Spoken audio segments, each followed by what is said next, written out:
What if the breakthrough you've been praying for is waiting on the other side of one simple decision? Gratitude? Not a perfect life, not a trouble-free week, just a thankful heart, right where you are.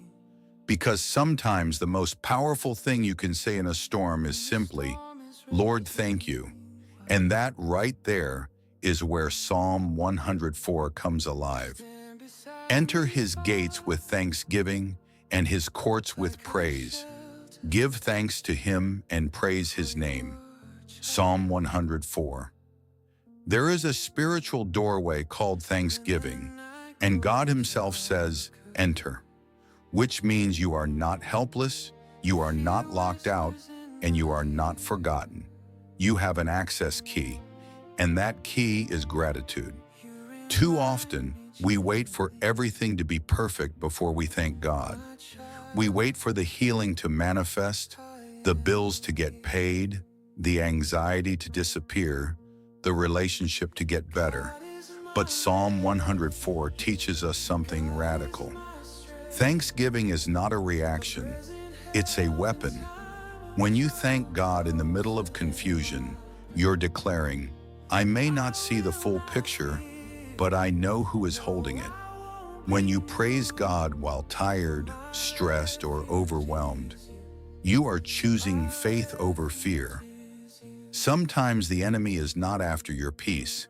He's after your praise, because he knows your praise is a gate that leads into God's presence, a gate that leads into strength when you feel weak, a gate that leads into clarity when your mind is clouded. And the moment you lift your voice and say, "Lord, I thank you even in this," you switch realms. You step out of the natural and into the supernatural. Think about this. Your problems don't have the final say. Your circumstances don't decide how close God is to you. You can step into his courts, his presence, his power, his peace, simply by giving thanks. And sometimes the thanksgiving looks like this: "God, I don't understand, but I trust you. God, today was heavy, but you are still good. God, I'm fighting battles people don't see, but you fight for me." Every time you say something like that, the atmosphere shifts, because gratitude refocuses your heart from the weight of what you're carrying to the greatness of the one carrying you. Psalm 104 is your reminder today. You're not abandoned. You're invited. You're not forgotten. You're called closer. You're not powerless. You have a key, and maybe you feel tired, worn out, or unsure about tomorrow. Maybe life has been unpredictable. People have disappointed you. Doors have shut. But hear this. Gratitude opens gates that life tried to close. Praise lifts burdens that worry tried to bury. Thanksgiving breaks chains that fear tried to tighten. You don't need to feel strong to give thanks. You don't need to have all the answers to praise God. You don't need a perfect life, just a willing heart. So right now, take a breath and whisper, "Lord, thank you for being with me." That simple sentence carries more power than you know. Doors open, peace flows, strength rises, hope returns.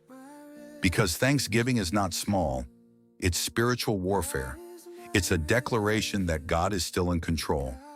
It's the sound of a believer who refuses to quit. It's the language of someone who knows that even in the dark, the light of God is never far.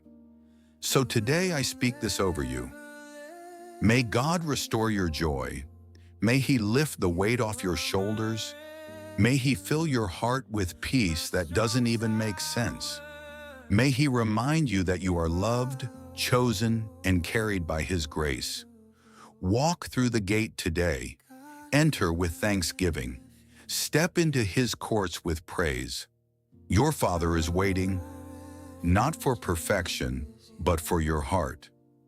Before you scroll, I want you to drop one thing you're thankful to God for in the comments, even if it's small. Your gratitude might be the encouragement someone else needs today. Let's fill the comments with praise.